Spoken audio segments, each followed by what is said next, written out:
Dear students, in this video I am going to explain you all about effect of polymer structure on properties. That means how does the structure and the property of a polymer are correlated. What are the properties that are going to get affected by the structure of a polymer are strength, plastic deformation, crystallinity, chemical resistance, effect of heat and slipping power. The first three properties and their relation with that of the structure will be explained in this video. Firstly, strength.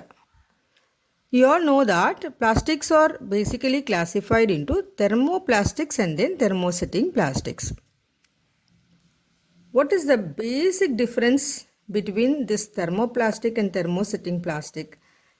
Thermoplastics can be remolded, whereas thermosetting plastics cannot be remolded.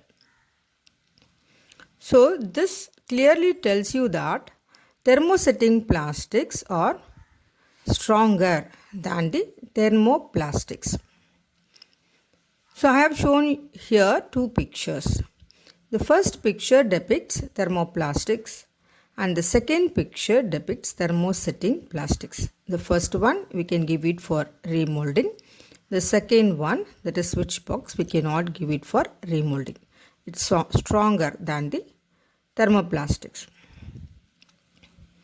So let us see why do thermoplastics are of less strength compared to that of thermosetting plastics. Thermoplastics are made up of polymeric chains interconnected by means of weak van der Waals force of attraction. The red color shown here are representing weak van der Waals force of attraction between the polymeric chain. So because of this, one polymeric chain can slide over the other, and such polymers can be melted, remolded again. So they are of less strength compared to that of the thermosetting plastics. In thermosetting plastics, the polymeric chains are interconnected by means of strong covalent bonding. So one layer cannot slide over the other. So such plastics cannot be melted and then remolded again. So they seem to be stronger than the thermoplastic. Now, in order to improve the strength of the thermoplastics, we can increase the chain length. There are three ways by which the thermoplastics can be made stronger. By increasing the chain length, that is by increasing the molecular weight of the polymer, or by introducing polar group, or by introducing some bulkier group in the chain. Here the first two images are of that of the polyethylene, which is also known as polyethylene. So if you improve the chain length, then we can increase its strength. So the next one, PVC, polyvinyl chloride.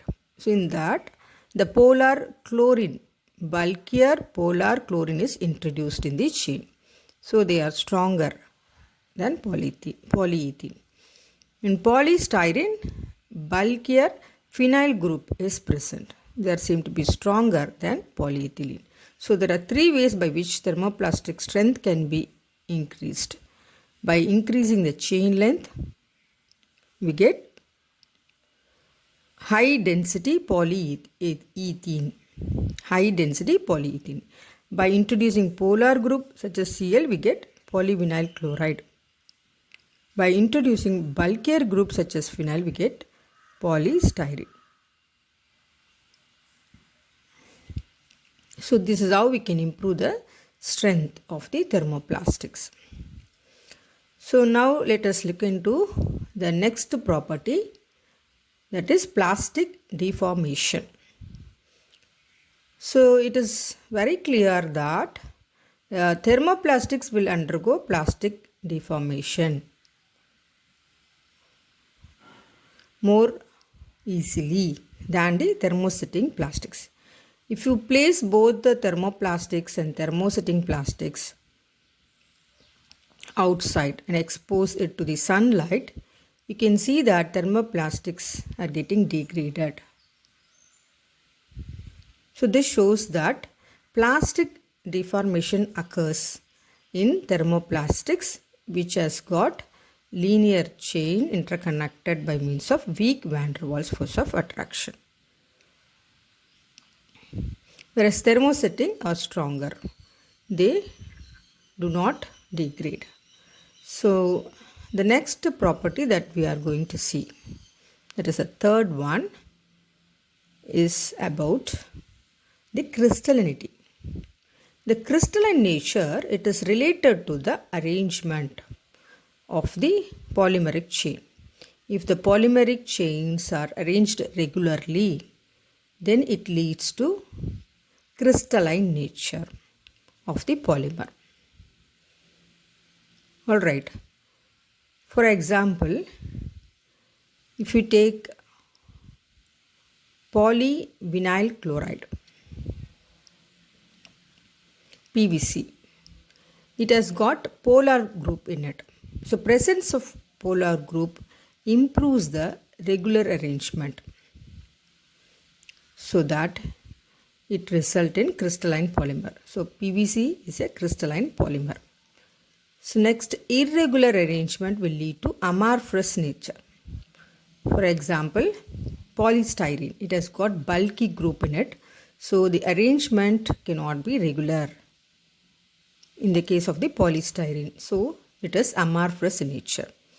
PVC and polystyrene are thermoplastics, but PVC is crystalline and polystyrene is amorphous in nature because it is related to the arrangement, whether it is regular or irregular. Thank you guys.